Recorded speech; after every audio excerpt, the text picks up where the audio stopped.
ये देखिए, ये प्रैक्टिकल नहीं है और ये चलने वाला नहीं है।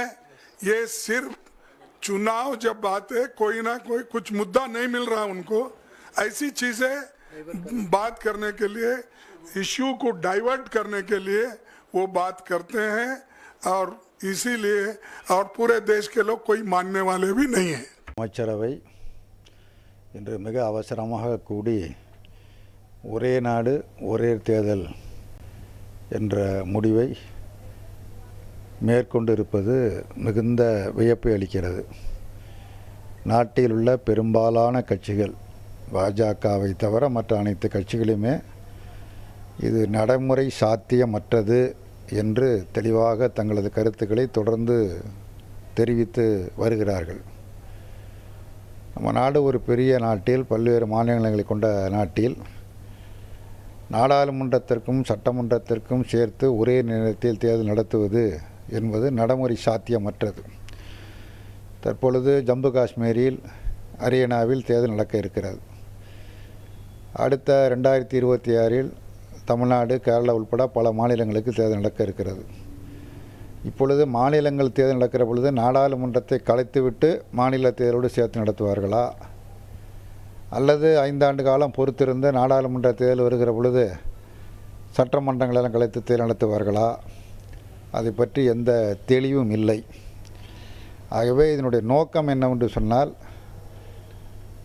நாட்டில் அமெரிக்கா போல ஒரு அதிபர் தேர்தல் முறையை கொண்டு வருவதற்கான ஒரு முன்னோட்டம் தான் இந்த முறை. ஒரே நாடு ஒரே தேர்தல் என்பது ஒரு முன்னோட்டம் பார்க்கிறார்கள். இதற்கு அடுத்து அவர்கள் மேற்கொள்ள போகிற நடவடிக்கை என்பது அதிபர் தேர்தல் முறையை கொண்டு வருவதற்கான ஒரு சதி செயலுடைய முன்னுரை தான் இன்றைக்கு அமைச்சரவை செய்திருக்கிற முடிவு. நம்முடைய நாட்டிற்கு தேவை என்பது விகிதாச்சார தேர்தல் முறை. அந்த முறையை கொண்டு வர வேண்டும். அப்பொழுதுதான் சிறிய கட்சிகள் பெரிய கட்சிகள் என்கிற வேறுபாடு இல்லாமல், சின்ன மாநிலங்கள் பெரிய மாநிலங்கள் என்ற வேறுபாடு இல்லாமல் அனைத்து அரசியல் கட்சிகளுக்கும் நாடாளுமன்றத்தில் சட்டமன்றத்தில் பிரதிநிதித்துவம் பெறுவதற்கான வாய்ப்பு உருவாகும். ஒரே நாடு ஒரே தேர்தல், ஒரே கொடி, ஒரே ஆட்சி, ஒரே மொழி என்ற ஒற்றை சொல்லில் அவர்கள் ஆர்எஸ்எஸும் பிஜேபியும் ஒரு அஜெண்டா வைத்திருக்கிறார்கள். அதை ஒருபோதும் இந்திய தேச மக்கள் ஏற்றுக்கொள்ள மாட்டார்கள், நிராகரிப்பார்கள்.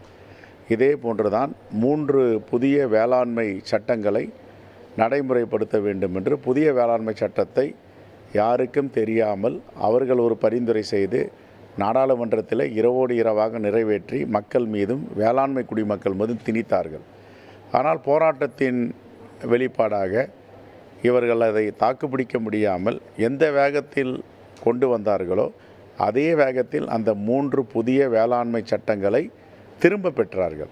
அதே போன்றுதான் ஒரு நாடு ஒரு தேர்தல் என்பதை திரும்ப பெறுவார்கள். இதற்கு வாய்ப்பே கிடையாது. உடனுக்குடன் செய்திகளை தெரிந்து கொள்ள சன் நியூஸ் பெல் ஐகானை கிளிக் பண்ணுங்க.